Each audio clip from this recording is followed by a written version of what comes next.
Kita ke informasi lain, pemirsa. Proses pencarian korban longsor di Cisarua, Bandung Barat, Jawa Barat masih terus berlangsung. Dan untuk mengetahui informasi terkini di sana, kami telah terhubung dengan jurnalis iNews Naura Safikah di Desa Pasir Langu, Cisarua. Selamat sore, Naura. Bagaimana perkembangan proses pencarian korban di sana?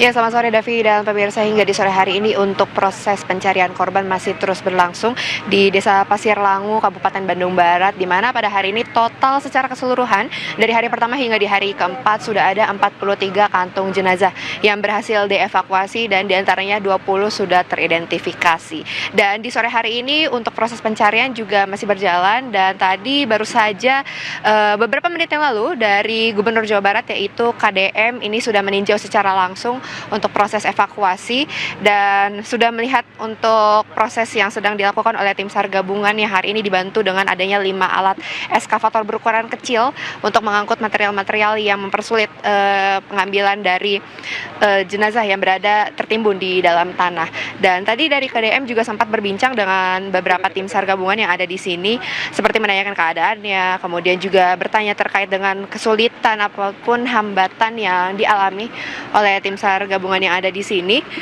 Dan saat ini memang untuk proses pencarian terus berjalan di sore hari ini, walaupun tadi cuaca sempat turun hujan dengan intensitas yang cukup tinggi, namun di sore hari kembali cerah untuk cuaca mendukung untuk pencarian korban yang seperti yang kita ketahui bersama memang untuk di sini merupakan titik yang cukup parah di Desa Pasir Langu untuk dampak dari longsor yang terjadi. Sekiranya ada 30 rumah tertimbun, kemudian juga di sini merupakan worksite yang A1, yaitu di sini ada beberapa worksite yang berbeda, yaitu ada A1, kemudian ada A2, C, dan juga hari ini dari operasi SAR ini memutuskan untuk memperluas pencarian korban hingga ke area B.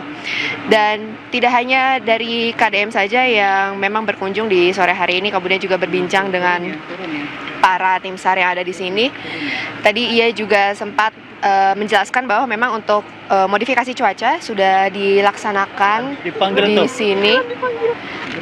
Untuk modifikasi cuaca sudah dilaksanakan sehingga ini sekiranya mempermudah untuk cuaca mendung ini tidak mempersulit untuk pencarian korban. Karena dari kemarin memang untuk hambatan yang dirasakan oleh tim SAR gabungan yang ada di sini memang salah satunya adalah faktor cuaca yang buruk, sehingga mempersulit untuk pencarian korban, dan pastinya ini akan membuat proses pencarian korban menjadi lama. Sedangkan dari operasi SAR ini sudah memutuskan untuk pencarian korban ini akan dilanjutkan hingga 14 hari ke depan, sehingga memang membutuhkan waktu yang lama. Tapi sebentar, Davi dan juga pemirsa, saat ini kami dari tim media berusaha untuk mencoba mendekat ke KDM, tapi memang aksesnya bisa dilihat ini agak sedikit sulit karena baru saja turun hujan sore tadi, sehingga untuk jalanan ini sedikit licin, lumpurnya sangat sulit sekali untuk dilalui. Namun dengan adanya bantuan dari warga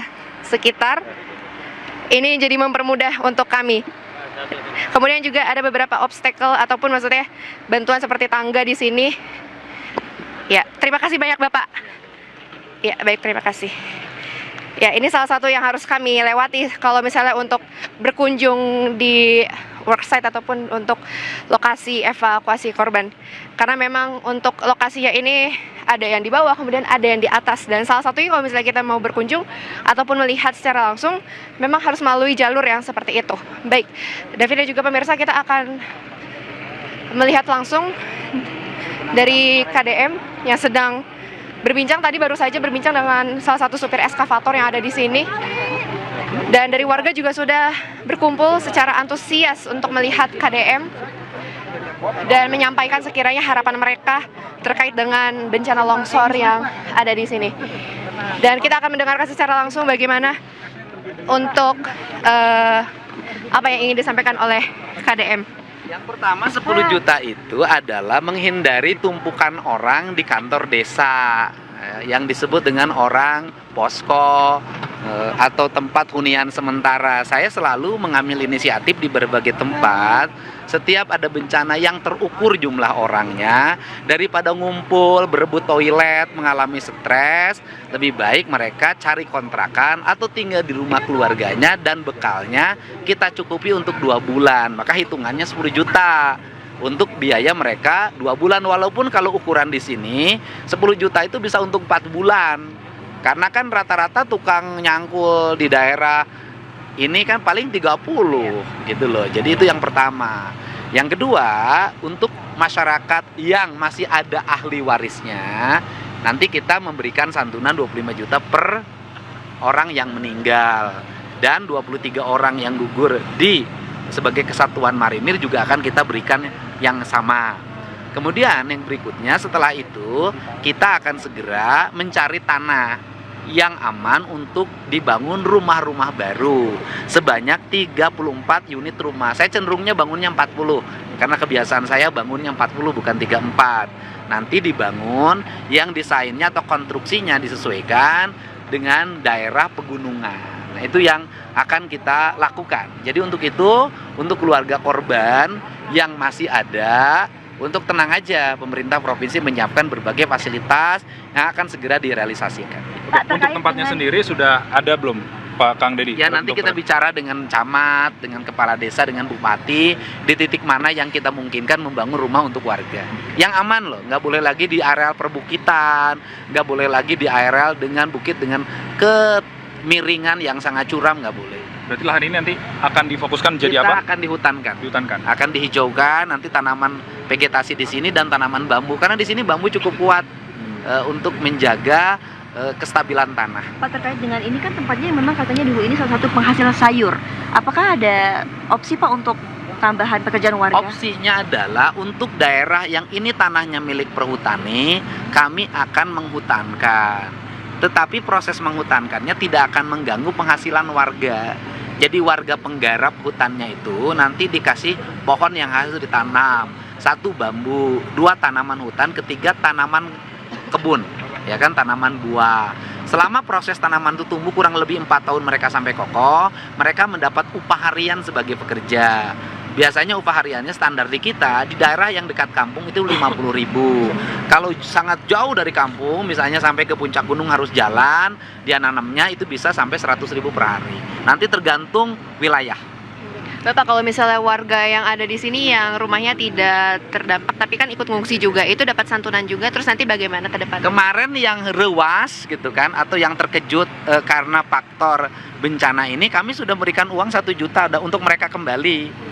Nah, kalau mereka masih hari ini masih numpuk, sesungguhnya daerah-daerah yang tidak rawan, saya sudah cek ke kepala desanya, tapi memang senang numpuk.